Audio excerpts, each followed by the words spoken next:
नि एकपल्ट चाहिँ यत्रो बडा ठुलो माछा संघको अध्यक्ष आइरहेको छ अब ताली पड्किरहेको थिएन है ताली त फिटिक्कै नपड्किँदै थियो यहाँ अहिले चाहिँ अलि पड्क्यो हो मेरो सालाहरू पनि भेनाहरू पनि आइरहेको थियो साला भेना भनेको यता भाइ गरेर मेरो दिदी छैन बहिनी पनि छैन पिर्दा रहेछ अब कहाँ बसेर बोल्ने भन्ने कुरो भयो क्या यो माछा संघको अध्यक्ष यहीँ बसेर बोलिदिनु हुन्छ कहाँ ठिक छ ठुलो मान्छेहरू कुर्सीमै बस्छ तल बसेर त बोल्नै जाने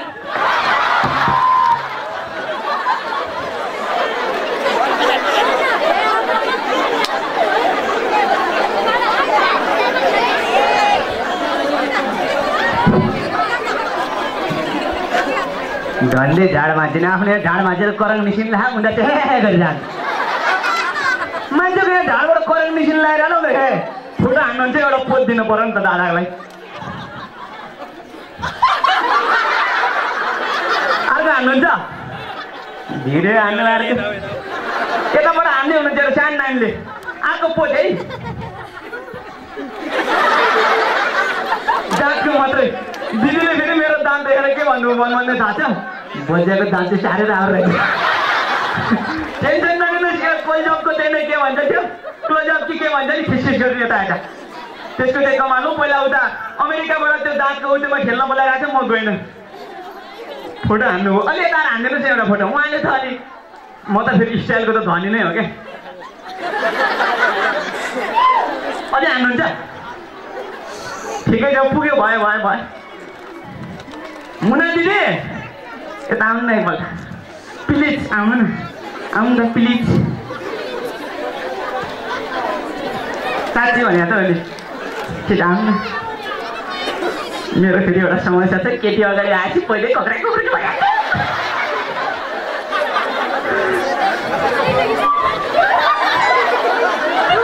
मेरो समस्या हो कि केटी नजिक भएछ दिदी अहिले त तपाईँहरूलाई आउँदाखेरि टक्क माछा साछा मारेर ल्याएर खम्ला भनेको हेर्नुहोस् माछा मारेर जा भनेर तल जाने खोलातिर झरेको चालै छैन कहाँको भनेर दिदीले लाएर कस्तो राम्रो उस्तै पऱ्यो भने त ठुल्ठुलो तिरपाल बनाउनु नि हुन्छ दिदीको सुरत नाच्नु कति राम्रो भएर आउनु भएको जानु जानु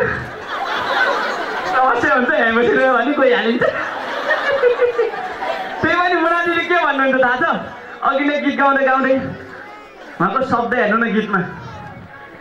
मुखै कहिले पनि उहाँ दिदीको चाहिँ गीत गाउँदाखेरि यो मुख ठुलो हुँदैन जहिले पनि सानो देख्नु होला हेर्नुहोस् यो मुख मुखै तितो बनायो चिते करेली मनै राति बनायो चिन्जी मुख तितो के तिते गरेले नभए के यार अर्को काँक्राले हुन्छ के खाले शब्द भन्यो होला दिदी अझै अहिले गाउँदा गाउँदा के पनि हुँदो रहेछ थाहा छ मुखै तितो बनायो मुखै तितो बनायो चिते करेलीले म त गरेको चाहिँ म त त्यो दिदी त कतै त्यो गोरु जोतिरहनु भाइ भनेकै गीत गाउँदै हुनुहुँदो रहेछ कस्तो रमाइलो हेर्नुहोस् हाम्रो दिदीको बारेमा अब हेर्नुहोस् अलि धेरै बोल्नु छ है तपाईँहरू अहिले अहिले चाहिँ अलिक सुस्ताउनु भएको थियो अहिले मलाई अलि आनन्द आइरहेको छ हेर्नुहोस् है आइया के फेरि उतातिर देख्नुहुन्न हेर्नुहोस् हामी चाहिँ यतिखेर भर्खर चाहिँ 2072 साल अत्यन्तै कालो वर्षलाई छोडेर 73 सालमा हेर्नुहोस् हिजो पनि कति नराम्रो घटना हो 72 सालमा 73 सालमा पके पनि हाम्रो एकदम भलो हुनेछ भन्ने लागिरहेको छ मलाई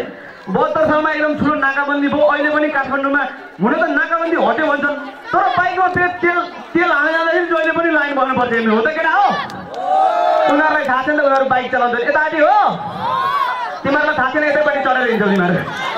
सबै थाहा छ मलाई अनि हेर्नुहोस् म पनि एकदम मारमा छु क्या काठमाडौँमा कहिल्यै तेल पाइन्न बाइकमा तेल हाल्नको जहिले लाइनका लाइन ब्ल्याकमा किन्नुपर्छ मैले सुनेअनुसार धादिङमा अलिक खुकुलो छारे तेल हो पर्खिनुहोस् है मेरो 3 जना साथीहरू तेल लिन आइरहेछन् 100 लिटर तेल लिएर गइरहेछ थाङ्कर कटाइहाल म कल गर्छु धादिङबाट हेलो अनि तेल काठमाडौँतिर पसाइयो पुलिसले समात्यो अनि पुलिसले यता देखिरहेको छु मैले ल 300 लिटर चाहिँ अठाइदियो लानै थिएन मरिहाल्यो झन् खत्तम भयो हेर्नुहोस् 3 जना साथीहरू तेल लिन आएको 100 लिटर लिएर गएको झ्याप्पै पुलिसले उठाएर लानै दिन्न अरे हेर्नुहोस् न म के गर्ने मैले पनि अलिकति चाहिँ तेल लिएर जाउँ अनि बाइकमा हालौँ भनेको समस्या पर्ने भयो यार आइडिया बल्छीसँग सानो आइडिया छ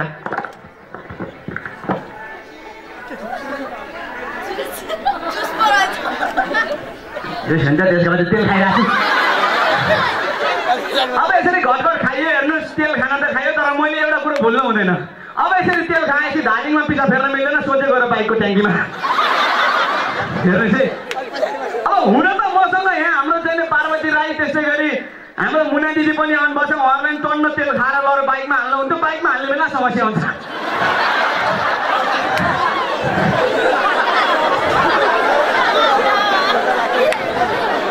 दिदीले मनले खाना बच्चा हालिहाल्छ नि भन्नुभयो होला अलिकति खाने त दिदी उहाँको फेरि एउटा स्टाइल छ यस्तो भन्दै गर्नुहुन्छ कहिल्यै कुट्नुहुन्छ एकदम राम्रो स्टाइल छ हेर्नुहोस् है म अलिकति भूकम्पको कुरा गर्न मन लाग्यो हेर्नुहोस् हामी त भूकम्पले झड्याम्मै मेरो घर पनि गोर्खा बङ्गलङ्गै हेर्नुहोस् घर ढडेर अहिले बाबामा तिरपालमा छन् भने हे गर्छ मान्छेको बाबामा तिरपालमा भए हुन्छ बिचरा भन्नुपर्छ कस्तो छ मेरो बाबामा घर ढडेर तिरपालमा सोध्रेङ्ग भन्दाखेरि उहाँको अनुसार के भयो थाहा छ तेरो बाबा मलाई खाइस् भनेर त्यस्तो भन्नु हुँदैन हेर्नुहोस् 2072 सालमा यस्तो दामी भूकम्प आयो यति विनाशकारी यति नराम्रो तर त्यसले राम्रो सन्देश पनि बोकेको छ हामीलाई एकाअर्थ मिल्नुपर्छ सरसहयोग गर्नुपर्छ भन्ने सिकाएर गएको छ र 72 सालमा भूकम्पमा हेर्नुहोस् मैले लाइफमा नदेखेको कुरो देख्न पाएँ अचम्म सबैलाई विनाश भयो तर मलाई मरिचमान श्रेष्ठ बल्छी ध्रुवेलाई एकदम राम्रो भयो हेर्नुहोस् मेरो घरमा दाई भाउजू आमा बुवा म अनि घरमा दाई पनि नाच्ने बुवा पनि नाच्ने भाउजू पनि नाच्ने म पनि नाच्ने तर मेरो आमा लाइफमा ननाच्ने यसो बिहे वर्तन पर्छ नि मैले अनि ए आमा दाई पर्नुभएको छ तपाईँलाई भने मैले ए आमा तपाईँ नाच्नु न तपाईँको डान्स हेर्न पर्यो भने आमाले भन्ने कान्छ मलाई त खुट्टा घुमाउनै आउँदैन त्यो वर्ष आमाको डान्स हेर्न पाइनँ अर्को वर्ष ए आमा तपाईँ नाच्नु न तपाईँको डान्स हेर्न पर्यो कि भने फेरि कान्छ मलाई त खुट्टा घुमाउनै आउँदैन कहिल्यै मेरो आमाको डान्स देखाएको थिइनँ तर भूकम्पको दिनमा देख्ने अवसर पाएँ पुरा हेर्नुहोस् यहाँ धेरैजना नाच्नु भएको रहेछ अनि म पनि त्यही थिएँ मलाई बोलाउँथेँ एक कान्छ भन्यो त्यो ताल काट्यो फेरि नाचिहाल्यो हेर्नुहोस् है कस्तो रमाइलो भूकम्प हेर्नुहोस् तर यस्तो कहिल्यै नआओस् अब हेर्नुहोस् है जसले भूकम्प मर्नु पर्यो अब कहिले यस्तो दिन नआओस् र भूकम्पको कुराहरू अलिकति मलाई अरू पनि जोड्नु मन लाग्यो हेर्नुहोस् हामी त काठमाडौँ गएर एउटा कोठामा बस्ने मान्छे गाउँबाट दुःख गरेर अनि गाउँमा पनि के समस्या छ भने सानो घर हुन्छ अनि छोरछोरी हुर्किँदै गएपछि सबैलाई एउटा कोठा चाहिन्छ हेर्नुहोस् है समस्या के हुन्थ्यो थाहा छ भूकम्पभन्दा पहिला र भूकम्पभन्दा पछि भूकम्पभन्दा पहिला सबैलाई एउटा कोठा चाहिन्छ छोरीलाई छोरालाई आमा बाउलाई अनि छोरीहरूले के भन्थ्यो थाहा छ मम्मी म त छुट्टै सुत्ने हो अनि आमाले भन्थ्यो त किन छुट्टै सुत्नु पर्यो बहिनी पनि देख्थ्यो क्या छुट्टै सुत्ने जानु अघि सेल्फी हामी गएको थियो मेरो दाँत मात्रै आएर अनुहार आएन रे हेर्नुहोस् है अनि छोरीले के भन्छ थाहा छ मम्मी म त छुट्टै सुत्ने हो आमाले भन्छ किन चाहियो तँलाई छुट्टै सुत्नु पर्यो भाइसँग सुत्न पढ्न पनि हुन्छ सँगै भने नाइ म त भाइसँग त सुत्दिन छोरीहरूको कुरो अनि यतापट्टि छोराहरूको अर्कै कुरो हुन्थ्यो हो मम्मी म पनि छुट्टै सुत्ने भने होइन भने हान्दिन्छु नि छोराहरूको त्यो हुन्थ्यो यो देख्दा पछि के हो थाहा छ सानसानो 2 कक्षा पढ्ने भुराले पनि एउटा आफूलाई छुट्टै कोठा चाहियो अरे अनि के भन्थ्यो मम्मी मलाई पनि छुट्टै रुम हेर्नुहोस् त सानो घर सबैलाई छुट्टै रुम तर भूकम्पपछि त्यस्तो छैन भूकम्पपछि बाउ आमा काका काकी छोरा छोरी मामा मायु सबैजना एउटा तिरपालमा सोध्राङ्गे मेरो पनि त्यस्तै घटना घट्यो पहिला हेर्नुहोस् है काठमाडौँमा घरबेटीसँग ज्याममै सुत्थ्यो पहिला किचित गर्ने पानी नदिने के गर्थ्यो भूकम्पमा सर्लकै सँगै सुत्नु पर्यो मेरो पालो घरबेटी बाउला आनन्दरी खुट्टा बगा ल्याएर सुत्ने पहिलादेखिको मैले त झ्याम्मै मैले त स्वाद फेरि मुना दिदी पनि त्यस्तै हो क्या यो मैले अलिकति भूकम्पको कुरा गरेँ अलिकति कुरा गर्छु अनि त्यसपछि अर्कोतिर जान्छु हुन्छ रमाइलो भाषा भने मात्रै हुन्छ हेर्नुहोस् मेरो घर गोर्खा भनिहाले मेरो घरमा चाहिँ बुवा आमाले अहिले पनि बाख्रा पालन गर्नुहुन्छ हेर्नुहोस् मेरो घरमा गटङटङ बाख्राहरू छन् अनि आजभन्दा 5 वर्षदेखि मेरो बुवा आमाले बाख्रा पालन गर्नु भएको हेर्नुहोस् आजभन्दा 5 वर्ष पहिला चाहिँ मेरो बुवा आमाले बाख्राबाट मनके पैसा कमाउनु हुँदो रहेछ कुरो के रहेछ भन्दाखेरि बुवाले 1 घण्टा पाटी घारिया लिएर बाख्रा चराउने बाख्राको 1 घण्टामै भुँडी ड्याम्टी हुने अनि टक्क मोटा अनि थलामा आएर बस्ने टक्क बेच्दा पनि पैसा खन्थे दानमै आयो पैसा तर विगत 2 वर्षदेखि बुवालाई टेन्सन हेर्नुहोस् पहिला 1 घन्टा चलाउँदाखेरि मेरो बाख्राको चाहिँ पेट ड्याम्मै हुँदैछ। अहिले 5-5 घन्टा पाती घरिया लिएर गएर बाख्रा छोड्दा पनि बाख्राको पेट कतै पनि नआउने, जहिले पनि दावा लाएर ख्याप्ल्याक भएर हेर्नुहोस् है। अनि देखादे हो रे भाइ यार। अनि एकदम टेन्सन हेर्नुहोस् है। अनि बुवालाई टेन्सन भएछ ए रातै। पहिला चाहिँ मैले 1 घन्टा बाख्रा चलाउँदा बाख्राको पेट ड्याम्मै हुन्थ्यो। अहिले चाहिँ 5-5 घन्टा चलाउँदा पनि यो बाख्राहरू किन अगाउन के रहेछ यसो कारण भनेर बुवा चेक गर्न जानुभएछ। अनि जानुभएछ टक्क बाख्रा छोडेर पाटीको गाना यसो छेलेर हेर्नुभएछ यो बाख्राहरू किन अगाउन भनेर। त हेर्नुहोस् बाख्राहरू त त्यो सबै चर्ने बेला फेसबुक चलाएर बस्दो रहेछ। अनि फेसबुकमा के हुन्छ थाहा छ, केटाले एउटा बाख्राले राम्रो घाँस टिपेर पराक्का टिपेर पक्का हाल्छ हेर्नुहोस् है। अनि त्यो बाख्रालाई मन पराउने बोको हुन्छ नि, ला राजु मास्टरको फोन हो केही छैन मलाई। अनि उताबाट बोको हुन्छ नि बाख्रालाई मन पराउने हो, त्यसले के कमेन्ट लेख्छ थाहा छ, ओहो काली तिमीले त कस्तो राम्रो घाँस पाएछौ नि त भनेर यता बोकाले लेख्छ। फेरि उता बाख्राले कमेन्ट फर्काउँछ उता, कस्तो अप्ठ्यारोमा गएर टिपेको नि ब्या। त्यो चाहिँ त्यहाँ लेखेको हुन्छ, मैले बोलिदिएको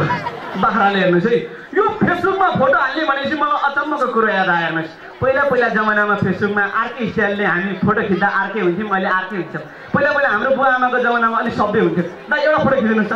हाम्रो बुवा आमाको जमानामा फोटो खिच्ने स्टाइल हेर्नुहोस् है। तपाईँले हेर्ने हो यो चाहिँ पहिला। अहिले यता हाल्नुहोस् न। अब अहिलेको तपाईँ हाम्रो जेनेरेसनमा हेर्नुहोस् फोटो खिच्ने स्टाइल, राम कति असभ्य हेर्नुहोस् त। हामी फोटोमा मात्रै होइन, हामी नेपाली हौँ, हामी धार्मिक मान्छे हौँ। ती माथि पनि हामी अत्यन्तै सभ्य भएर जिउनुपर्छ, अनि मात्रै सभ्य नेपाली भइन्छ हो।